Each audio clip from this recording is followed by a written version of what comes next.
All newspapers have stories about the Pope today, but The Age has a story contrasting his very public final goodbye and private burial. Some of the biggest crowds in history raised smartphones alongside prayer cards. Pope Francis choosing simplicity, humility and closeness to the people right up till the very end.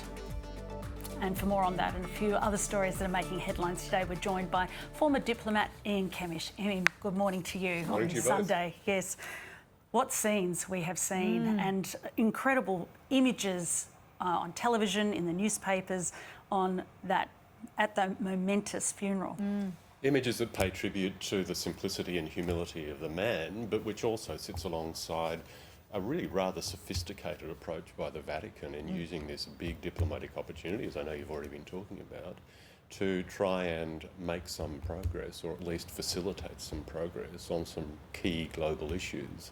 And of course, you know, Ukraine is the headline, and we've seen the images of Zelensky and Trump speaking closely, you know, in what appears to be quite a personal way. And if you judge Trump's state of mind and the extent of influence over him from that conversation by his latest tweet, or rather post on Truth Social, it appears to have had some impact. He's talking now about Putin perhaps maybe tapping him along, which I assume means stringing him along. Who knew? Maybe the president of Putin is in fact playing with the president of the United States. Yeah, I like how this article described the whole ceremony, the funeral, as no gilded throne, no golden crown, just a shepherd taken home.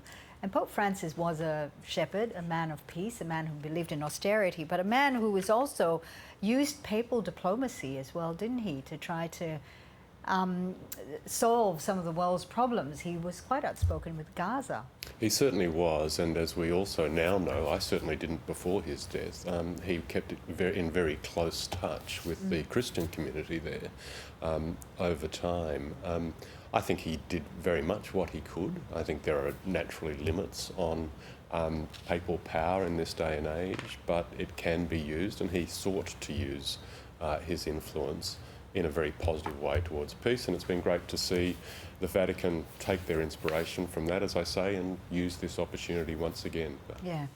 This is an interesting story from the Financial Times with regards to the Canadian election. It's talking about how, of course, the Canadians go to the polls on Monday, their time, and they're being bombarded, it says, with misleading right-wing content on US social media platforms, and it's fueled concerns about the potential for that damaging the election. Yeah, we've heard increasingly over recent years about election interference, and of course there was a lot of talk about and evidence of, for example, Russian interference in the US election back in 2016 in particular. But now we have a situation where quite clearly, according to research done by the FT and UCLA, I think it is, the institution in the US, there's quite a barrage of right-wing, sometimes anonymous accounts seeking to influence this election outcome. And I think that will be inimical to Mark Carney.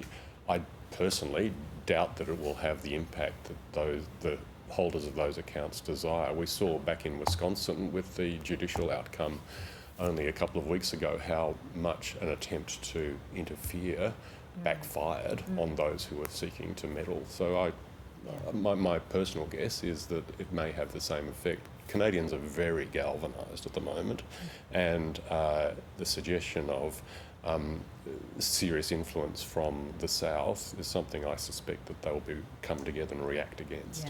Yeah. Let's move on to the Guardian article, and this is something that we've been covering this morning about the 50 years. It's been 50 years since the end of Vietnam War, and of course, you know, as a fallout from that, thousands of Vietnamese came to Australia. Of course, many of us would not be old enough to remember, but there was Operation Baby Lift. How do you think the Vietnam War actually affected Australia? Look, in so many different ways. I mean, first of all, it was a period that during the conflict itself saw the politicisation of a new generation. I'm not old enough to quite remember Fausia, but I was certainly, you know... We've read it on Wikipedia. I was at school at the time, and I do remember the period. And, you know, the people who are older than me, who are at university, were galvanised by this, and we saw the Vietnam moratorium marches. We also had a generation of Australian soldiers who were to some extent scarred by this experience. But of course, we also saw an extraordinary outflow of asylum seekers from Vietnam, people who had their reasons to flee the new regime in Vietnam. We saw Australia adopt a somewhat different approach to welcoming those refugees to what we've seen more recently.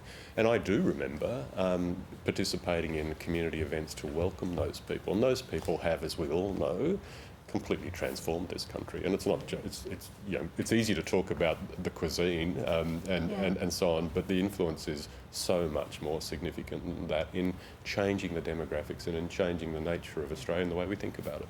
It's a different Australian fabric too as well, isn't it? It is. Ian Kemish, it's great having you in the studio. Thank you so much for coming in and chatting with us.